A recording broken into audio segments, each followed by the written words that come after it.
This is White Plains Week, the weekly roundup of White Plains, Westchester, and world news.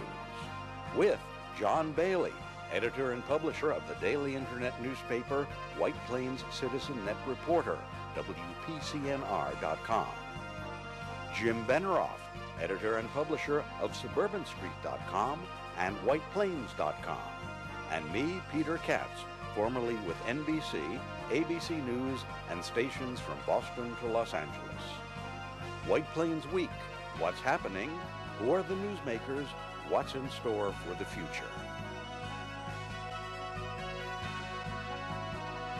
The views and opinions expressed on this program are solely those of the participants. White Plains Week is presented on Optimum Cable Channel 76, Verizon Fios Channel 45, and on the internet at whiteplainsweek.com, youtube.com, and wpcommunitymedia.org. Now, White Plains Week. Good evening, Mr. and Mrs. White Plains in Westchester and the world. John Bailey, the Citizen reporter, with your City News Roundup show, White Plains Week, 16th year in offending the unoffendable. Right. And Jim Benerofe is joining me again, back from a assignment, right, Jim? Yes. Of SuburbanStreet.com, and of course, Peter Katz, the anchor for all season, and who we thank for the magnificent new 2016 opening. Yes, we step into the digital age. Yes, and right. the high-definition television age. Exactly, and you also have a close, which I'm sure, but you will have to watch 28 minutes before you show your Yeah, well, my clothes could probably use dry cleaning, but that's another story. But, and the typewriter is on vacation this week. So, Jim Benerofe. So is my microphone, which usually sits right about there. Oh, I brought that, but it refused to go on. A contractual dispute. Can't blame it. Yes. So, James, headlines. And here are the headlines for the week of July 29th, 2016. Demolition and replacement of White Plains Mall proposed. May be replaced by interesting retail and residential complex, according to Councilman John Martin. Crane collapse on Tappan Zee Bridge puts the heat on. County Planning Department has considered changing traffic flow of White Plains streets in the downtown. Owner of Westmoreland Avenue property proposes brew pub and residential development bearing first fruit on mayor's zoning change. City sales tax revenues declined 2% in last year. County up 1.3% in first 6 months. Attorney General of New York directs Esplanade owners to pay $528,000 to a total of 139 senior residents forced to find another home by repurposing the Esplanade. Best of Westchester awards bring magic of Glen Island Casino back. Common Council will refer out Good Counsel Academy proposal on Monday. Clinton-Trump battle for America begins. Yes. I thought that was very dramatic, writing that line. Don't you think? Didn't you think that was dramatic? Yeah. Not nearly as dramatic as what unfolded in Cleveland and Philadelphia. That's right. Well, I was out of town. So, at any rate, let's go to the White Plains Week. White Plains Week. Well, we have this picture of the incredible crane collapse on the Tappan Zee, on the old Tappan Zee Bridge. Yeah, actually, it was a crane being used in the construction of the new bridge, collapsed onto the old bridge. It was being used for pile driving. We thought they had finished all the pile driving, but apparently not. It said that it was like a virtually new crane. Yes. And it just went down. Fortunately, it didn't hit any cars. There was an accident as cars swerved to get out of the way. A couple of people in the vehicles and a couple of workmen were injured. Fortunately, nothing life-threatening. The traffic in the New York metro area was incredibly gridlocked. Giving once that you happened. a preview. Well, I tell you, the one thing you think of, you hear all these plans for, well, it's easy to evacuate the New York area if something happens at Indian Point, etc. Well, here, what we saw was that you had one artery which was suddenly and dramatically closed off by an accident, a crane coming down, blocking all lanes of traffic going across the Tappan Zee Bridge. And they had to back them all slowly and surely, the New York metro area became terribly congested for the afternoon into the rush hour. They worked very, very quickly to get the crane cut into pieces and removed. But then it was up to the Army Corps of Engineers and some private engineers to come in, inspect the bridge. They found that there was not very much damage at all. There was only one lane and one area underneath the bridge which experienced some damage from the weight of this. But we haven't had too many traffic reports on the bridge since this accident. Well, actually, Are people avoiding the right lane? I would. Well, I mean, that's a good question, isn't it? I don't think you have to avoid the right lane. They kept it closed for a while they did repair work. Now everything is open, and there's great confidence that the existing bridge will be just fine. And they continue to make progress building the new bridge. They've actually started spinning some of the cables that will suspend the roadway for the new bridge.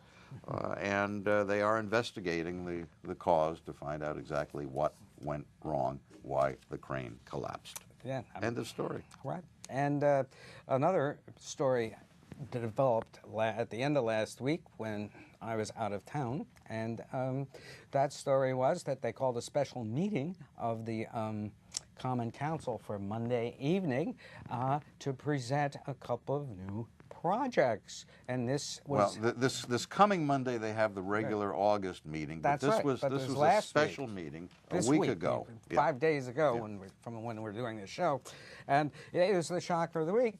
If we can have it, yes, there we are. It involves the White Plains Mall,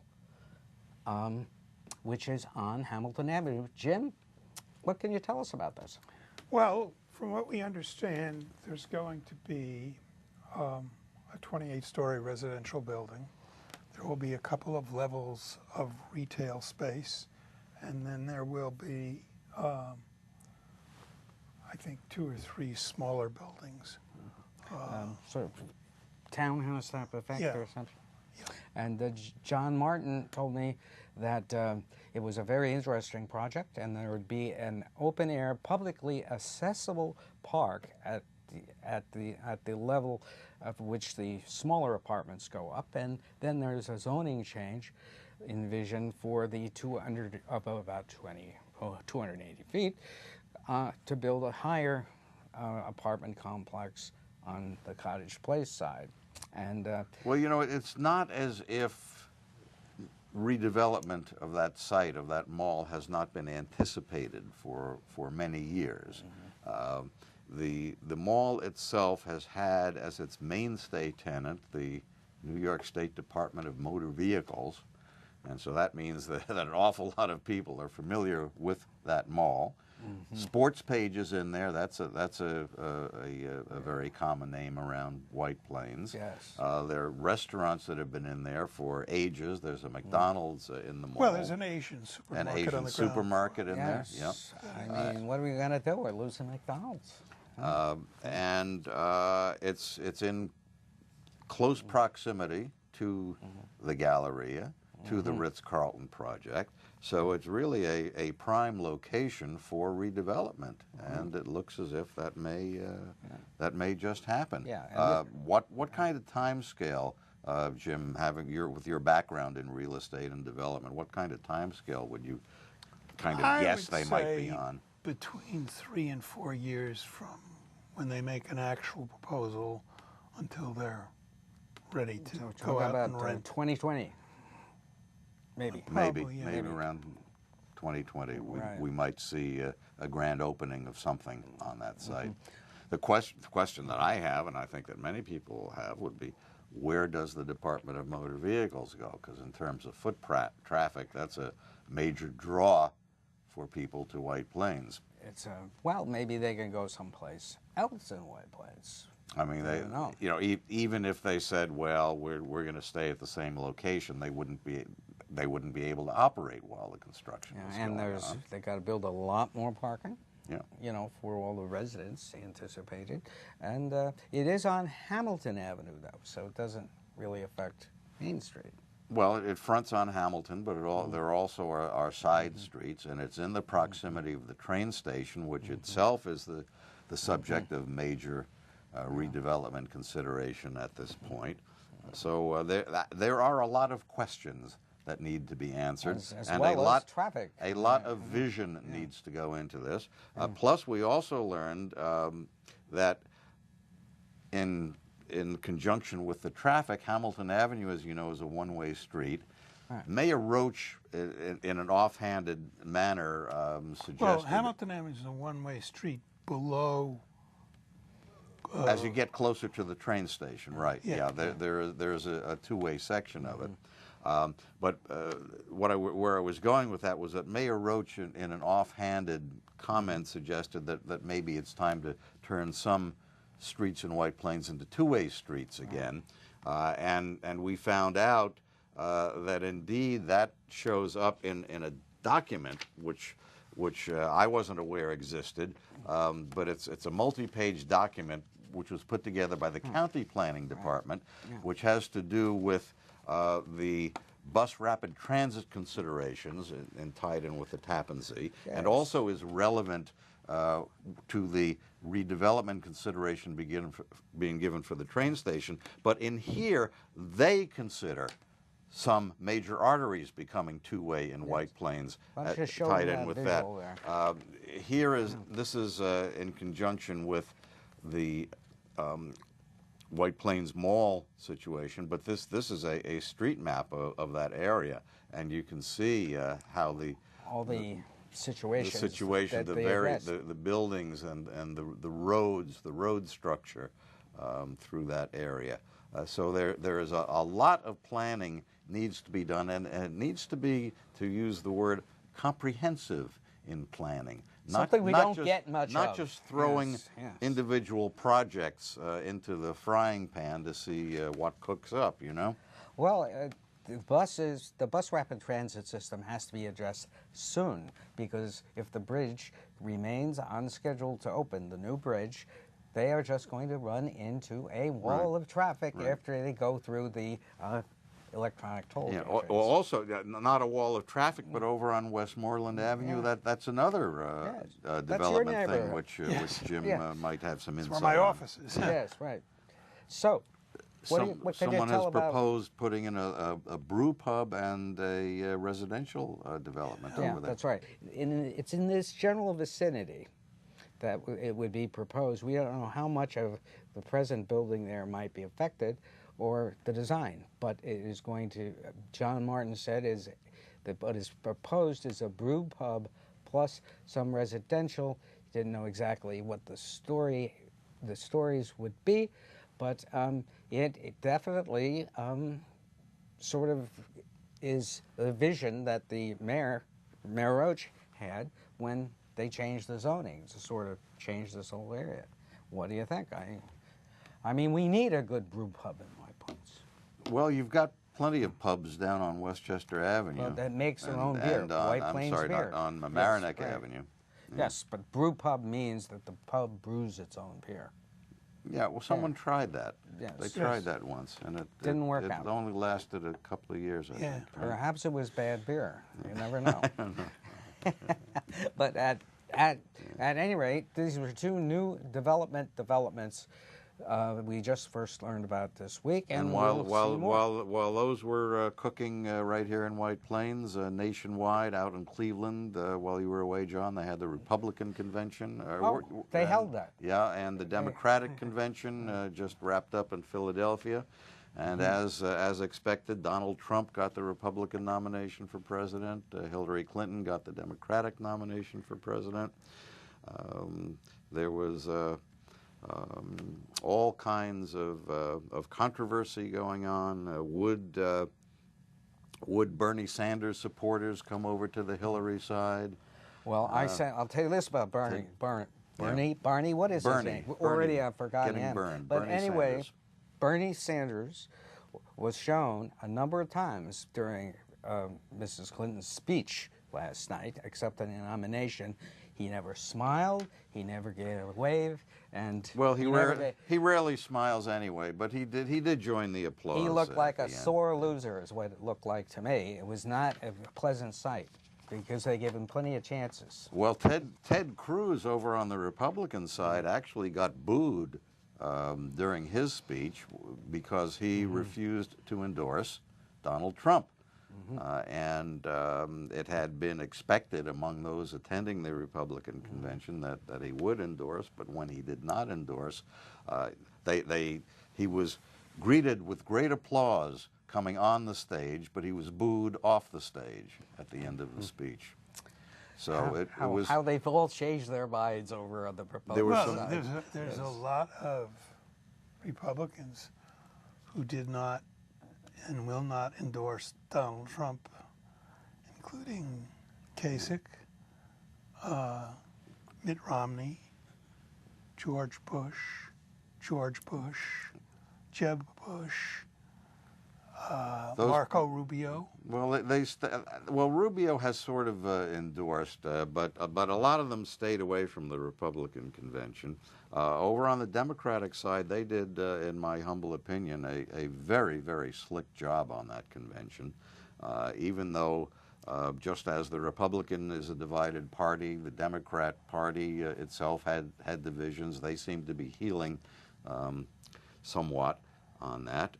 And so history was made when Hillary Clinton became the first woman to be nominated by a major party to run for president of the United States. And I thought her speech was terrific. Yeah. I watched it, and she was terrific. Last night they had the father of a soldier who was killed, who happened to be Muslim, speaking. Very, very dramatic. There were just some fabulous speakers. President Obama and Michelle Obama both spoke at the convention. Her speech was phenomenal.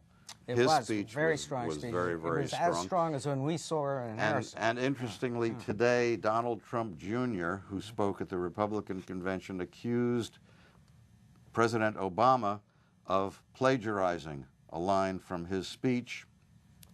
This follows. Maybe he'll sue. This follows allegations that in Donald Trump's wife's speech, she plagiarized some things from Michelle Obama, and actually, it turns out that Obama had used the phrase in 2010, so it was really Donald Trump Jr. who accuses Obama of plagiarizing, who actually did the plagiarizing. Look. Steal from the best. That's the kind of conventions we've had. That's the kind of political season we're in. But while they were partying in Philadelphia, it was party time here in Westchester. A very different kind of party on Wednesday night. And you were there. I was indeed, and Westchester Magazine staged its 16th annual Best of Westchester event, which was attended by something like 2,000 to 3,000 people. The old Glen Island Casino, now the Glen Island Harbor Club at the county's Glen Island Park in New Rochelle, was the location for the event.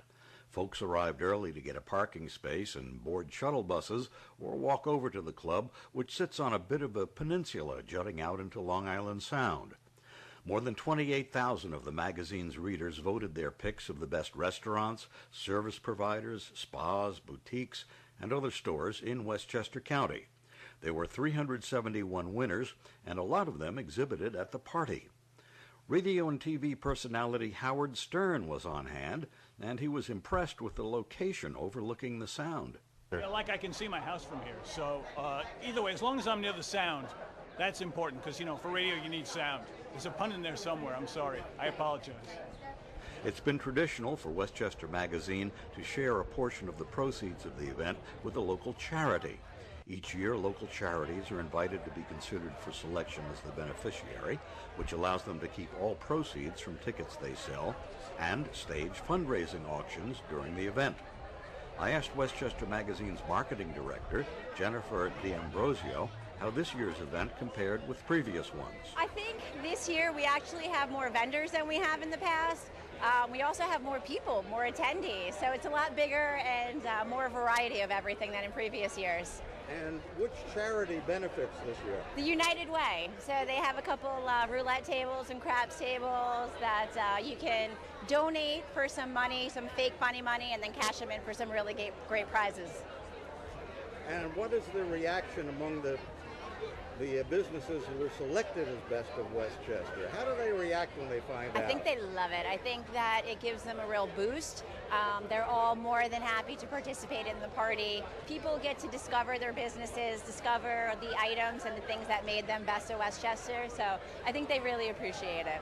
You could find samples of everything from crabs to lobster with linguine to sushi to chocolate cupcakes for sampling at the event. Westchester County Executive Rob Astorino was among those who didn't hesitate to do a lot of sampling. It's fantastic. I can't stop eating. I just had beautiful pies baked by Susan, and I'm eating all over the place. It's great. It's fantastic, and it's such a great crowd, and it really spotlights everything good about Westchester. No, actually, the best of Westchester. It takes about 7 months for Westchester Magazine and its readers to complete the nominating, voting rounds, and final process of selecting the best of Westchester. And if they follow the same schedule this year, they'll begin selecting the best for 2017 in a few months. How about Best News Show? You got it right here, ladies and gentlemen. And, well, we need some readers of Westchester Magazine to nominate us. It's your mission, right? So anyway, let's go to economic news. The city sales tax revenues were released by the state of New York, and here's how we finished the year, folks. The sales tax for the city, sales tax receipts, is down 2% from 2014-15 last year, and we made $49.8 million in 2015-16. This fiscal year, I got that right, at the end of June 30th. And then, what does that mean? We're down $1.2 million. That the city may not have to cut the budget, but that is an option that you might want to do. Oh, well, that's something you can make up in parking tickets, probably. Yeah, probably. Yes, bring your change with you. And the county, though, was up 1.3%. My question still is, John, yes, and exactly. There's no answer. We haven't heard an answer for as long as we've been asking this same question. Why is it that Westchester County is up and White Plains is down? Yes, we're really just sluggish. That's all that can anyway, be said. You'll now be able to go up, or pretty soon you'll be able to go up on escalators at the city center if you want to get to the movie theaters. They've started doing those after 9 years of waiting. Right, and they may also be doing something to make it a little easier to drop people off in front of the place. It originally was designed with the focus of the entrance to the movie theaters on Mamaroneck Avenue, if you remember, but for some reason it was changed and not built that way. So now they're finally doing it, and that may be very helpful for the city center. Right. Well, Jim, what do you think the city center, how do you think it's doing? Do you think these escalators going to help, or is it fully rented? I just don't know. You know, I think they'll help. They still have a couple of stores. Atlanta Bread store is not rented, and what used to be Legal Seafoods is not rented yet. So I don't know what they're going to put. But some people have found difficulty getting to the movie theaters, and now it'll be very easy, especially for people who live downtown or in the area and want to walk rather than drive. You could just go down Mamaroneck Avenue, get on the escalator, and go upstairs, and make it much easier to do that. Yes. On money issues, the state attorney general had a settlement on the Esplanade Yes, $528,000 has been directed to be paid by the owners of the Esplanade to the tenants that they evicted, the senior citizen residents. You may remember that there was a bit of a controversy some time ago when the owners of the Esplanade, who have gotten approval to convert that into a bit of a luxury building rather than a senior citizen semi-care facility, forced the existing residents to go find other places to live. They announced fairly suddenly that the place would be closing down in its current format and would open in a new format. The city approved the revitalization of the property. Yeah. So there were some people who said, hey, it's just not right, it's not fair to throw out these senior citizens. I felt this Common Council sort of let the citizens down by not addressing this issue when they first learned of it. Anyway, so the state attorney general came to the defense of the senior citizens and reached a settlement, and so they will receive some financial admitting no compensation. wrongdoing. With the, there's too many people doing something as directed by law enforcement. Well, you want to... But we admit, we didn't do anything wrong, but no, we understand. No, in fact, you want to do things that are good. Yes, right. Which brings us to Good Counsel. The Good Counsel project is supposed to come up on the Common Council agenda to be referred out this coming week. As you know, that's the redevelopment of that very, very large property on North Broadway in White Plains. And let's see, and also coming up on August the 1st, I believe it's August the 1st, is the Night Out, the National Night Out. Yeah, generally down it's on Tuesday. Down at the police department, they generally do a fairly big thing. And maybe this year we'll go there and take some pictures and show it to you on next week's program. Right, that would be great. And right now, we want to say that I will join you on the radio once more on Tuesday morning at WVOX on the Bob Marone Good Morning Westchester show. That's 1460 on your AM radio dial, or on the internet at www.wvox.com. They could hear you. Yeah, and you've seen $1 Million Quartet at the Yes, Westchester $1 Million Broadway Quartet. It's a show that's been on Broadway. It has now opened over at the Westchester Broadway Theater in Elmsford. And we went to the preview of it. It is a spectacular show. If you like rock and roll music, you will love this show. It involves Sun Records, if you remember Sun Records from Nashville. Yes. If you remember, that's where Elvis Presley got a start. You have to see the show. Great. Lots of music, and a great fellow who plays Elvis. Great. Well, John Bailey saying good night for Jim Benerofe and Peter Katz and for White Plains Week. This has been White Plains Week, news and commentary about White Plains, Westchester, and the world.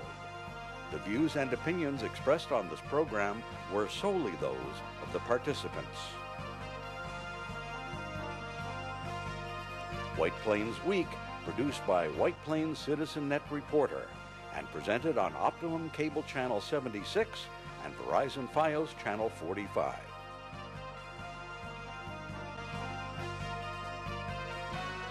You may view White Plains Week anytime on the internet at whiteplainsweek.com, youtube.com, and wpcommunitymedia.org.